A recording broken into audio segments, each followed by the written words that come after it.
Monday morning over here at Cougar House Garage. James and I are continuing work here on the Silverado. We left off in our last video. We got all the shock hoops pieces tacked together. So in this episode we're going to pop the shock hoops off the frame, fully weld them up on the bench, bring them back over to the frame, weld them on, remount their Bilstein shocks, and then move on to tearing down the axle to do the wheel bearings and brake rotors. And as we tear into it, I'm sure we'll come across more than just the brake rotors and wheel bearings, but we got to tear into it to know what needs to be replaced. So without further ado, guys, let's get started.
James got the frame looking pretty nice. We got those shock hoops welded together. We got them welded on the frame, and then he took the wire wheel to this side of the frame to the welds and stuff, because he didn't wire wheel them like immediately after he was done welding.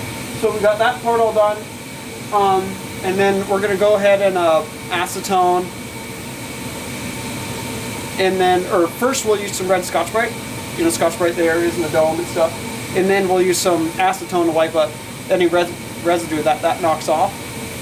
And then we got a can of VHT chassis paint that we'll go ahead and use on there and get this all painted up, and then we'll move on to the axle inspection and service tomorrow. So let's get this cleaned up and painted.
Alright guys, that's how far we got today. We pretty much finished up the fabrication on it.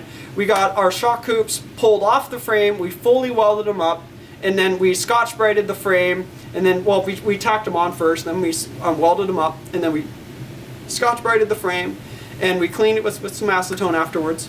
And then we hit it with some VHT chassis roll cage paint here. It's got some sealer that's for direct metal, and it's base coat as well. So we got that painted up and done.